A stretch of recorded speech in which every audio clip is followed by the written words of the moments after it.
So let's talk about just because so convenience, right? So it's all about convenience, right? The less the money I have to spend, the more I'm probably going to use that option, right? Because it's all about resources and maximizing them. So Yeah. an airstrike compared to a drone, right? I'm assuming that an airstrike probably costs more. Yeah.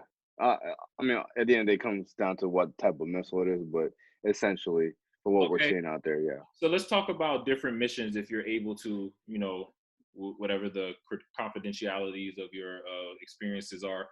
Um, so what? Talk about the different missions that would be needed for an airstrike compared to different missions that would be needed for a drone, and then elaborate from your experience some type of a mission you had with a drone, if you Okay. can. Yeah. So I guess the main difference that would constitute the difference between an airstrike and a drone is with an airstrike, there's an enemy there. That this is our target individual, like, or this is a place full of terrorists in this area. Like, we know that for a fact.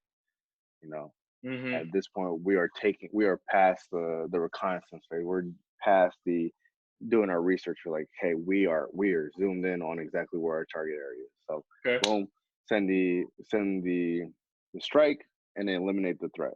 So at that point, we've all done our homework and we're going just full pedal to the floor. With a drone, it gives you a little bit more capabilities. Not all drone systems have weapons on it.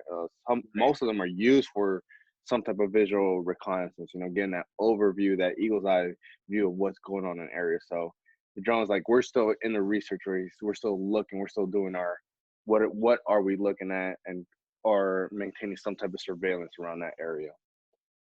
Um, Excellent.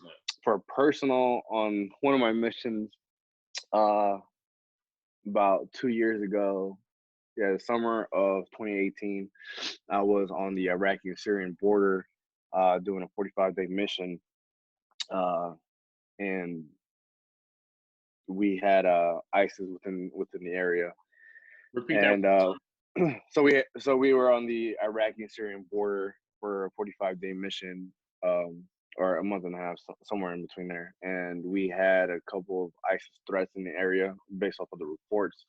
And then one day, we were sleeping under the stars, and me and my team leader Mitch at the time, we were looking at the sky, and you would see like 10 to 15 shooting stars because there's no light pollution. And then Wow. one day we're seeing this like flashing, right, and at first like we confused it for a shooting star, and then we like realized that it's not moving. So we did establish that we were being monitored and watched by an entity that wasn't NATO related. So Wow. we went into the headquarters tent, and then we're like, "Hey, like, what's this?" And it turns out to be we were being surveillance for a couple hours.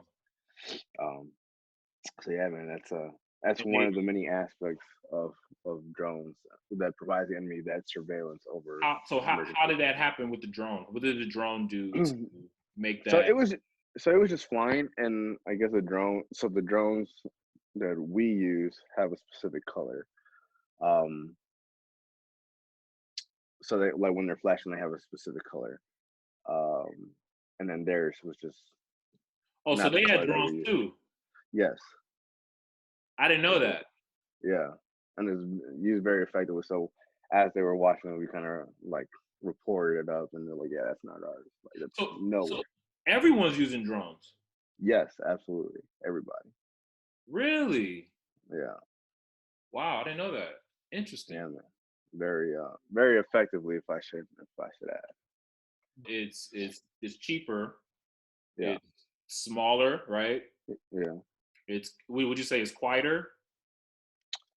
Depends how close you fly it to the ground. If you obviously it was that one, we couldn't hear it, but we could see it. But And if one's flying close to the ground, you can hear it. and it can be used to take data too, right? Not just for attacks. It can be used just to like Yes, make absolutely. make observations. So I would say that a drone can also have like multiple. It could be multi-purpose, Exactly. multifunctional. Absolutely, absolutely. And now to add to that Operate. list right there is that they're dropping bombs from the sky as well. They're dropping what we call improvised explosive devices, or better known as IEDs.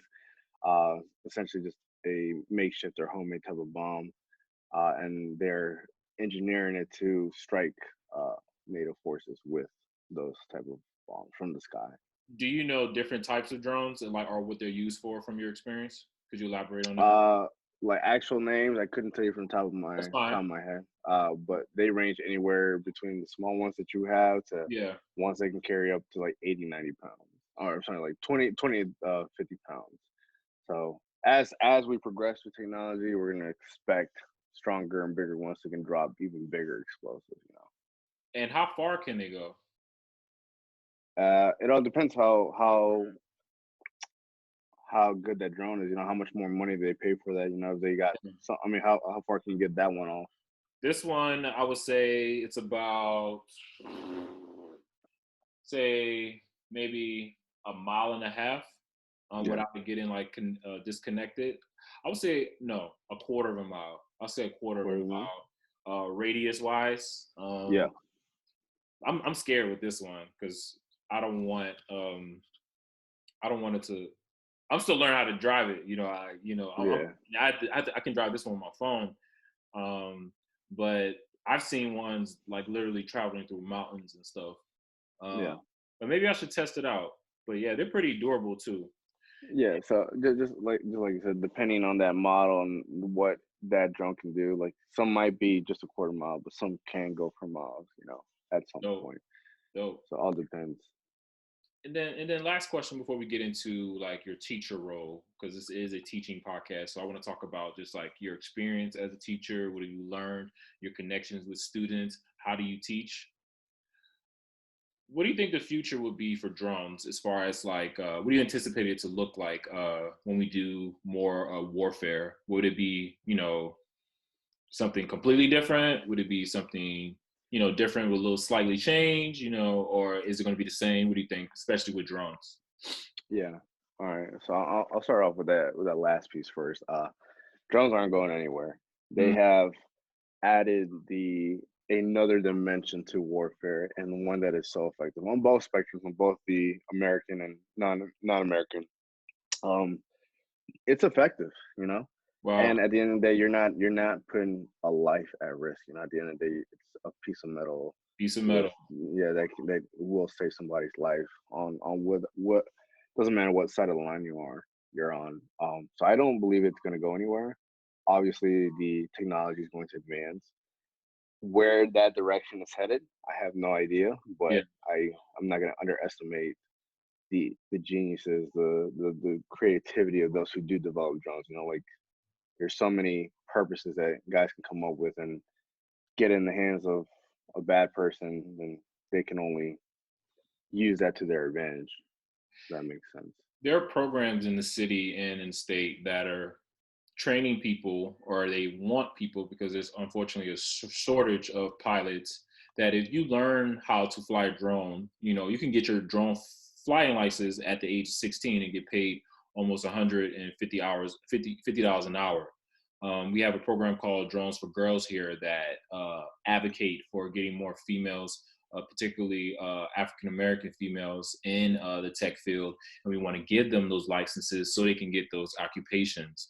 Okay. Yeah, I think definitely it's going to be a big job market for people to just learn how to fly a drone. And you get paid to do it. I think that's really Yeah. Yeah. Why not? The military also has drone pilots. Last I checked, 3-4 years ago, there was a shortages. So if you sign on that yeah. contract, you got a $30,000 check on top of that as well. There's And still a that means, shortage. what I'm saying, those certifications roll over into the civilian side too. If that's something somebody wants. Definitely. Wow, straps. Wow.